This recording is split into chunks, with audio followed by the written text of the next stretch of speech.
Welcome to Fragile Bonds, to the powerful stories of family, love, loss, and the choices that shape our lives.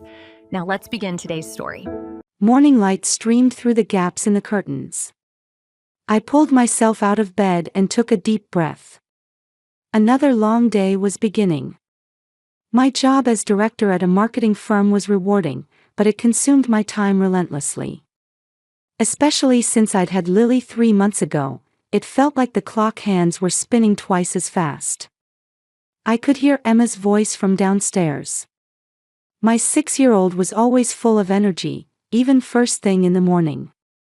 I laid Lily, who had just finished nursing, down in her crib and headed downstairs. In the kitchen, my husband Tom was making coffee.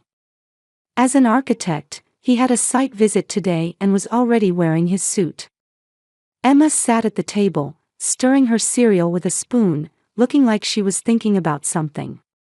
"Emma, finish your breakfast. You'll be late for school." When I called out to her, Emma looked up. "Hey Mom, are we going to Grandma's today?" "Yes. I'll drop Lily off with her before I go to work." Emma's expression turned a little anxious. It was just for a moment, and she quickly returned to her usual smile, but a mother's eye doesn't miss these things. Tom set down his coffee cup and said, "I need to leave early today too. I have a final review for a new project." We lived in a house in the suburbs. We were an ordinary family. Busy, sometimes exhausted, but I thought we were happy. When I thought about my mother, my chest tightened a little. Since my father died of a heart attack 5 years ago, Mom had been living alone. She seemed solid, but I worried about her anyway. That's why I tried to visit her 2 or 3 times a week. She adored Emma, and lately she'd been helping with the baby too. I loaded Emma and Lily into the car and headed to Mom's house. In the car, Emma said quietly, "Grandma's been acting kind of strange lately." I looked at Emma in the rearview mirror. "Strange how?" "Well, she forgets things a lot. And she says the same things over and over." I laughed lightly. That's just what happens when people get older. But somewhere in my heart, a small worry sprouted. It was true that Mom had seemed a little different lately. Still, in the midst of my days filled with work and childcare, I didn't have the luxury to think deeply about such concerns. When we arrived at Mom's house, she was waiting at the front door. Same gentle smile as always. "Oh, you came. Mom, you're looking well today." Mom gazed at me. For just a moment, I felt something strange in that look. "Who are you again?" My heart jumped. "Stop joking, Mom." Mom smiled right away. "I'm kidding. Rebecca, you're always so serious." I felt relieved. It really was just a joke. I lifted Lily from the car and handed her to Mom. "I have an emergency meeting at work today. Can you watch Lily?" Mom stared at the baby intently. Her expression seemed to change. She had a look in her eyes like she was gazing at something deep and distant. "Of course." Mom's voice was small. Behind me, Emma was watching her grandmother. In my 6-year-old daughter's eyes, perhaps there was something visible that adults couldn't see. But at that moment, I didn't notice. After I dropped Emma off at school, my daughter turned around before getting out of the car. "Mom, will Lily be okay?" "Grandma's there, so she'll be fine. Don't worry." Emma looked anxious, but she nodded and went into the school. I headed to work. Maybe Mom's memory was slipping a bit. But she was still okay. That's what I told myself. Emma could hear the teacher's voice in the distance. It was math class. Addition and subtraction. Usually she liked this subject, but today the numbers wouldn't stick in her head. "Emma, do you know the answer?" Startled by the teacher's voice, Emma looked down at her textbook. She didn't even know what the question was. "Emma, are you all right? Are you feeling sick?" "I'm fine," Emma answered in a small voice. But the truth was, her head was full of thoughts about Grandma. The morning kept replaying in her mind. Grandma's face when she took Lily. Those eyes. Emma was only 6, but she could tell what people were thinking just by looking at their eyes. Grandma's eyes had been different than usual. They weren't warm and gentle. They looked like they were staring at something scary, something far away. And those words. When Mom handed over Lily, Grandma had murmured quietly, "Mine." Emma had heard it. But Mom hadn't noticed. She'd been in a hurry. Mom was always in a hurry. When recess came, Emma rushed over to her best friend Sarah. Sarah had long blonde hair tied in a ponytail and was always cheerful. "Hey Sarah, listen." "What's wrong, Emma? You don't seem yourself today." "Grandma's acting strange." Sarah tilted her head. "Strange how?" Emma searched for the words. She didn't know how to explain the discomfort a 6-year-old child had felt. She looked at the baby with a scary face. A scary face. "Your grandma." Sarah looked disbelieving. She'd met Emma's grandma several times. She was always kind and baked cookies. "Yeah. And she said she was going on a trip." "A trip? That sounds nice. Where's she going?" "I don't know. But she was packing a suitcase with baby clothes and diapers and formula." Sarah's face brightened. "Oh, so the baby's going on the trip too. That sounds fun." Emma shook her head. Sarah didn't understand. Adults wouldn't, and neither would her friends. This anxiety couldn't be conveyed. "No, it's different. Something's wrong. Grandma told me to keep it a secret from Mom." "A secret?" "Yeah." And in Grandma's bedroom, she was talking to the mirror. Even though no one was there. Sarah looked a little scared. What was she saying? "It's okay, I'll protect her this time. I won't let anyone take her." Emma's voice was trembling. Just remembering it made the anxiety wash over her again. "I'm scared." Sarah squeezed Emma's hand. "Maybe you should tell the teacher." Emma hesitated. But what could she tell the teacher?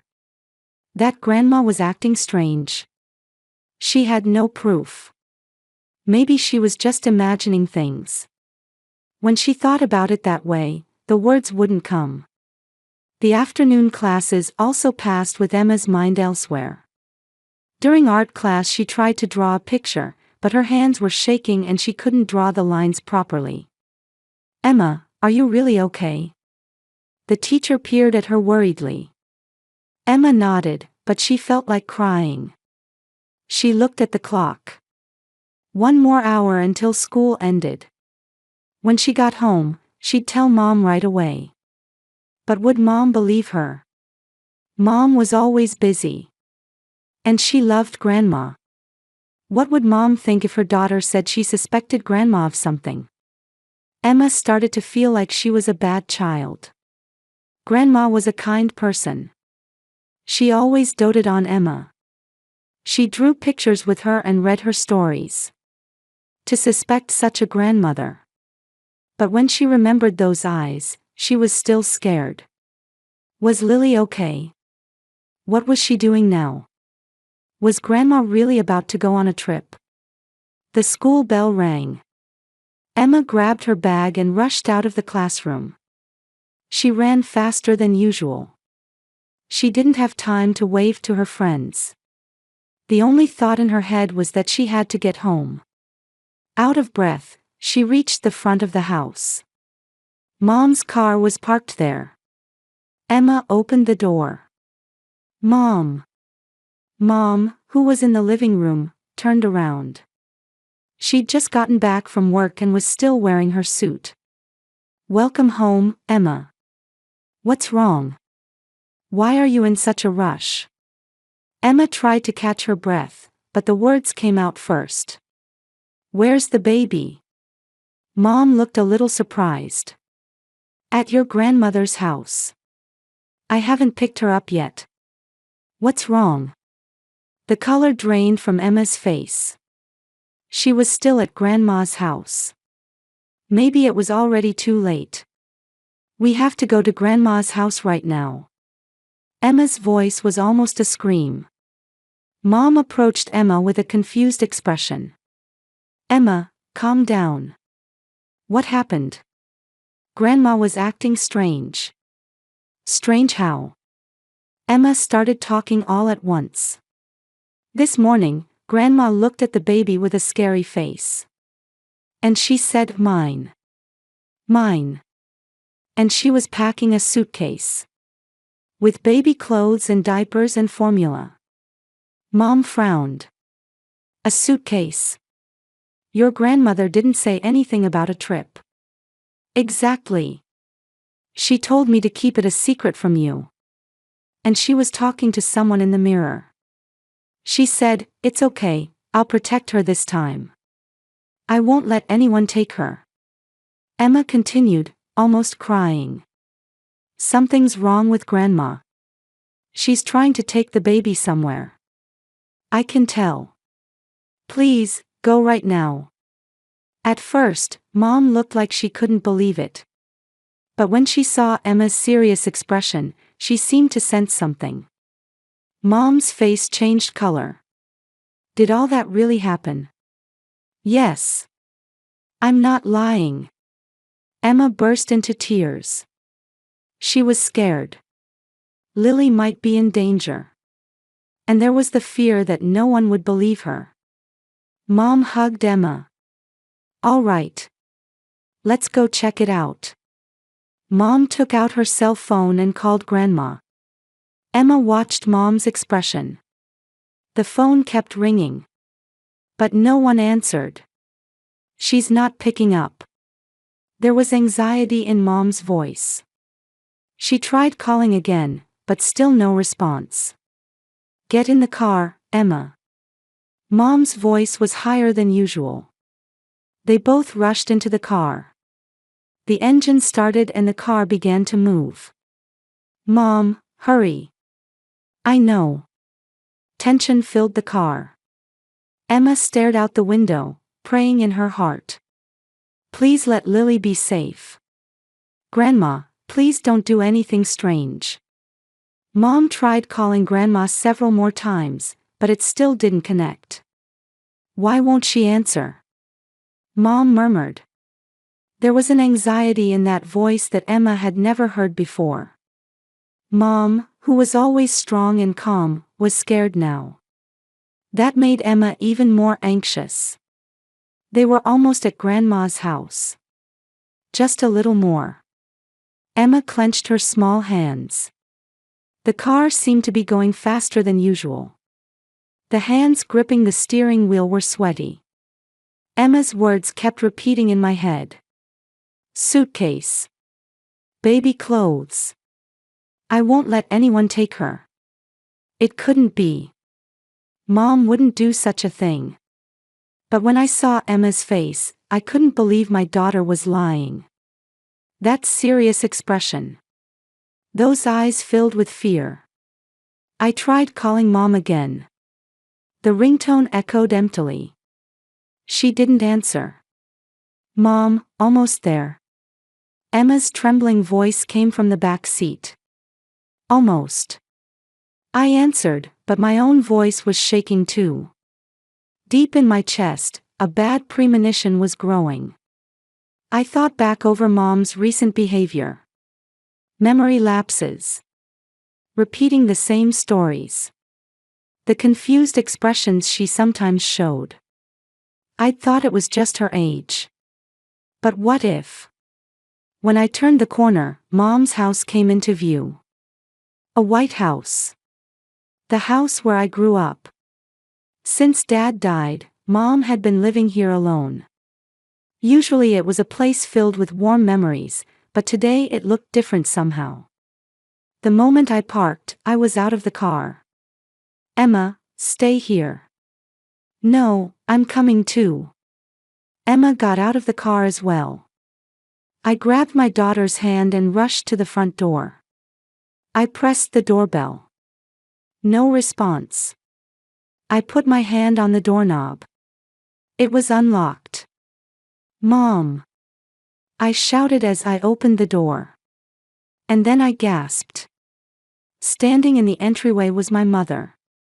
She was wearing a navy coat for going out, holding a suitcase in one hand. In her other arm, she was holding Lily. As if she'd been about to leave that very moment. Right next to the entrance was a baby car seat. Time seemed to stop. Mom! My voice was hoarse. What are you doing? Mom looked at me. But there was no light of recognition in her eyes. They weren't the eyes of someone looking at her daughter. They were wary eyes, like looking at a stranger. Who are you? My heart froze at Mom's words. Mom, it's me. It's Rebecca. Mom shook her head. I don't know you. I don't know you at all. Lily started to cry. In Mom's arms, my little daughter was crying anxiously. I took a step forward. Mom, please. Give me Lily back. Mom backed away. She hugged Lily tighter, trying to get away from me. No. This is my daughter. Mom, that's Lily. My daughter. Your granddaughter. Don't lie to me. Mom's voice rose. This is Anna. My daughter. The child I gave birth to. Anna. I was confused. I'd never heard that name. Mom, who's Anna? That's Lily. No. This is Anna. She finally came back to me. This time I'll protect her. No one will take her away. In Mom's eyes was a light that could be called madness. No, not madness. Eyes trapped in some deep sadness, a distant memory. Mom, look at my face. It's Rebecca. I'm your daughter. My only daughter is Anna. Only this child. Mom hugged Lily even tighter. Lily's crying grew louder. Mom, you're hurting the baby. But Mom wasn't listening. She seemed locked in her own world. She was moving toward the door, trying to get outside.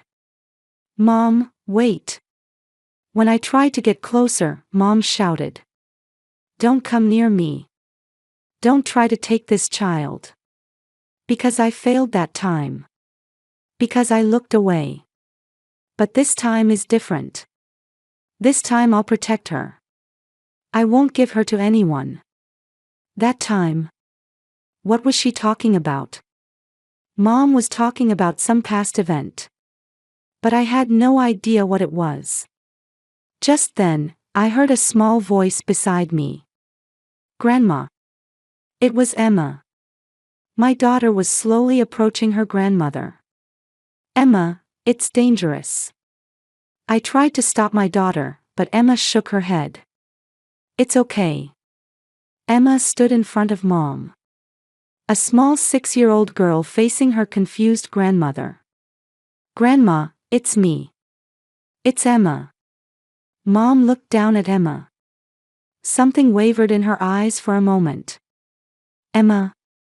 Yes, Emma. I'm your granddaughter. Mom's expression softened a little. Emma's voice seemed to be reaching something in her heart. Grandma, give the baby back. But this child is. It's Lily. Your granddaughter. My little sister. Mom shook her head in confusion. No. Anna. Mine. Grandma. Emma's voice was gentle. Mom's worried. I'm worried too. Give Lily back. Tears overflowed from Mom's eyes. But I might lose her again. If I look away again. It's okay, Grandma. Everyone's here. Emma touched Mom's hand. Her small hand overlapped her grandmother's trembling one. Please. I could see the strength draining from Mom's arms. But she still wouldn't let go of Lily. I approached carefully. Mom, please. Lily. Mom looked at me. There was still confusion in those eyes, but also a slight glimmer of recognizing her daughter. Rebecca? Yes, Mom. It's me. What am I? Mom's voice shook. I don't know. My head is confused. When I saw this child, I thought she was Anna. Mom's arms loosened. I gently took Lily.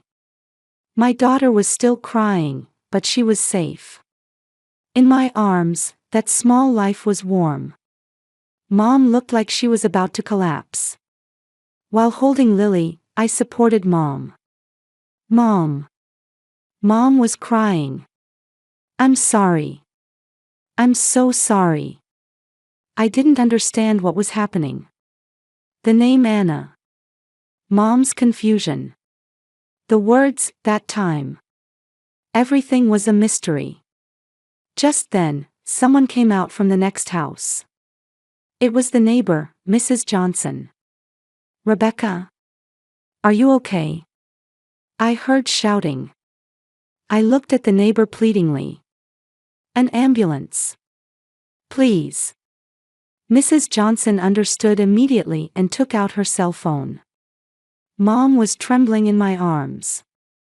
Emma was holding Mom's hand. Lily was calming down. I could hear sirens in the distance. An ambulance, and police cars too. I just held Mom. I couldn't understand what was happening, but I knew one thing. Mom needed help. And I didn't know anything about her.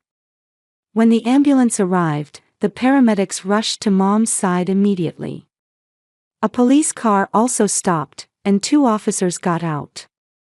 In the midst of the confusion, I tried to explain what had happened, but the words wouldn't come out properly. What happened here? A young officer asked. My mother, the baby, she was trying to take her. My voice was shaking. Holding Lily, I looked at Mom. Mom was surrounded by paramedics, being asked questions. But Mom's answers were incoherent. I have to protect my daughter. Anna. This time for sure. One of the paramedics, a middle-aged woman, came over to me. From what we can see of your mother's condition, there's a possibility of dementia. Dementia? I couldn't believe that word. Mom had dementia. No way. Her memory had just been slipping a little. You should get her to a hospital right away for testing. She needs to see a psychiatrist. I could only nod. Emma tugged on my clothes. Mom, is Grandma going to be okay? She'll be fine. I answered, but I didn't believe it myself. In the car on the way to the hospital, I called my husband Tom. Tom, come to the hospital. Mom. My voice caught. I'll be right there. Tom's voice was calm. My always composed husband's voice was more reassuring than anything right now. In the hospital waiting room, I sat next to Emma while holding Lily. Emma silently held my hand. Tom arrived 30 minutes later. What's going on? She's still being examined. We waited. It felt like a long, long time. The examination room door opened an hour later. A psychiatrist came out. An elderly man in a white coat with kind-looking eyes. Mrs. Miller. I stood up. Your mother has early-stage Alzheimer's dementia. Those words weighed heavily on my heart. Dementia. I repeated it. Yes. The symptoms are still in the early stages, but she's showing confusion of time and people. In particular, past memories and the present seem to be mixing together. The doctor invited us into the examination room. Mom was lying in a bed. Her eyes were closed. Apparently they'd given her a sedative. Your mother seems to have mistaken the baby for someone else. She was calling her Anna. The doctor nodded. And who is Anna? I don't know. I've never heard that name. The doctor's expression became serious. Dementia patients are often trapped in strong memories from the past. Especially traumatic events tend to get confused with the present. I recommend asking your family about this person, Anna. When I left the hospital, my cell phone rang. It was Mom's sister, my Aunt Margaret. Rebecca? Are you all right? Mrs. Johnson called me. Aunt Margaret. My voice shook again. They say Mom has dementia. Oh, so it finally happened. There was no surprise in my aunt's voice. Could it be about Anna?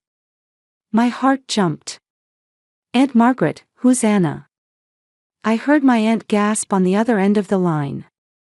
You didn't know? Know what? She had another daughter. The world tilted. Another daughter? I had a sister.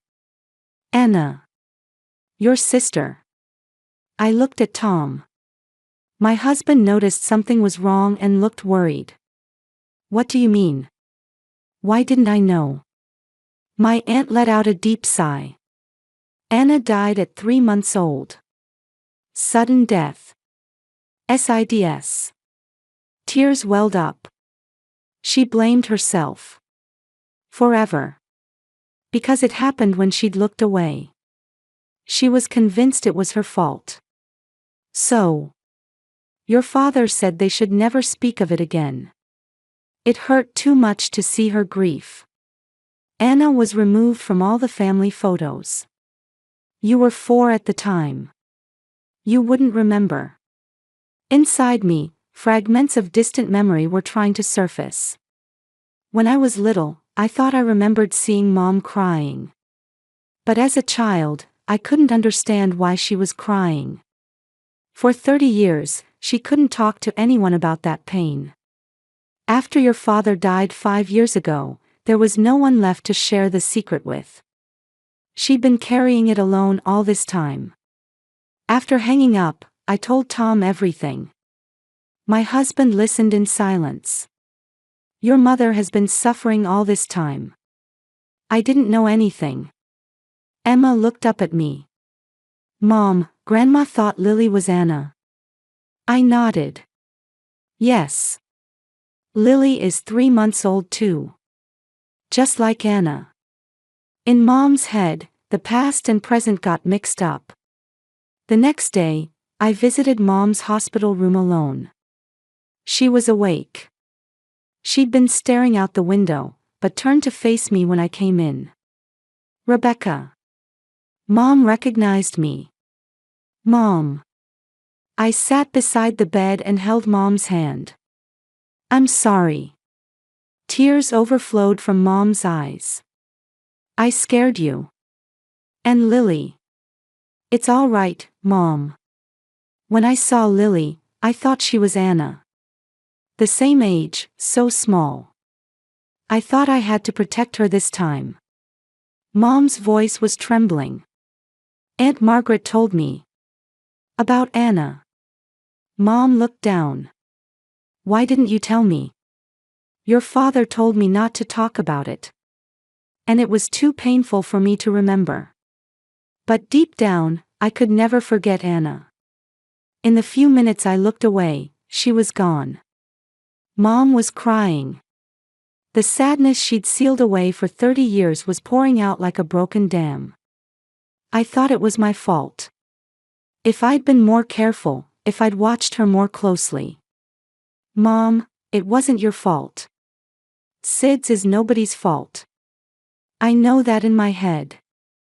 But my heart. I hugged Mom. From now on, I'll support you. Don't carry it alone. Mom continued crying on my shoulder. Maybe she was finally able to shed the tears she hadn't shown anyone for 30 years. Can I talk about Anna? Mom nodded. I want to. I won't hide it anymore. Anna was real. As my daughter. As your sister. That evening, Mom showed me her old albums. In one hidden volume, there were photos of a tiny baby. Anna. The sister I never knew. In the photo, Mom was holding the baby and smiling. Next to her was a girl about 4 years old. It was me. My face as I looked at my sister was gentle. I don't remember, but I liked Anna, didn't I? Mom nodded. You always tried to help take care of Anna. You were such a sweet big sister. I held the photo to my chest. The sister I never knew. The sealed family history. And the sadness Mom had carried for 30 years. From now on, Mom would have to face dementia. But at least about Anna, it didn't have to be a secret anymore. We'd been able to bring it from darkness into light. That alone seemed to have meaning. 6 months passed. Mom was receiving treatment for dementia. She took medication every day to slow the progression and went to counseling once a week. I'd reduced my work pace and made sure to visit Mom 3 times a week. Tom took on his share of housework and childcare without a single complaint. Mom had good days and bad days. On good days, she drew pictures with Emma and played with Lily. On bad days, she didn't know what time or place she was in and got trapped in past memories. But she didn't carry it alone anymore like before.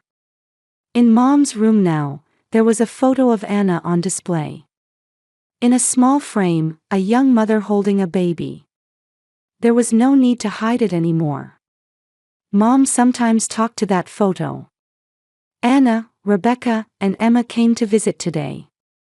When I saw Mom like this, my chest ached. But at the same time, she seemed to be healing little by little. On Thanksgiving Day, we all gathered together as a family. Mom, Emma, Lily, Tom. Turkey and pie were arranged on the table. Thank you, everyone. Mom said. I'm happy we can all be together like this.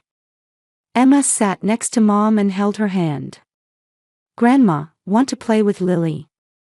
Yes, of course. Mom put 1-year-old Lily on her lap. Now she recognized her correctly as her granddaughter. Lily looked at Mom's face and laughed. Mom was smiling too. You've gotten so big, Lily. Tom put his hand on my shoulder. Your mother's doing so much better. Yes. She may never be completely back to how she was, but now the whole family can support her. After the meal, Mom said quietly, being able to talk about Anna has made things easier. For 30 years, I carried it alone. But now I have you. I squeezed Mom's hand. I'll always be here, Mom. Emma was watching us. The 6-year-old girl who came home from school that day and desperately told us what she knew. Without that courage, who knows what might have happened. I'm really glad Emma noticed. When I said that, Emma smiled a little shyly. Because I love Grandma. Mom hugged Emma. Thank you, Emma. Outside the window, snow was beginning to fall. Thanksgiving night. A family gathered around one table. Maybe we weren't a perfect family. Mom's illness would progress. Harder days might lie ahead. But we were together. We knew each other's pain and supported one another. That's what family is, I could understand now. Mom murmured quietly. What I'm thankful for this Thanksgiving is having family. And being able to love each other. I continued. Emma asked with a serious face. We'll always be together, right? I pulled my daughter close. Yes, always. Tom raised his glass. To family. We all clinked our glasses. Lily stretched out her small hand too and tapped the table. Laughter filled the room. Anna's photo was displayed at the end of the table. That small life was also part of this family. Not a forgotten existence, but as a beloved daughter, as a sister, now in the light. The snow kept falling. But inside the room it was warm. The warmth of family surrounded us. Whatever difficulties lay ahead, we would surely overcome them. Because we were family. Bound not just by blood, but by each other's pain and love, a real family.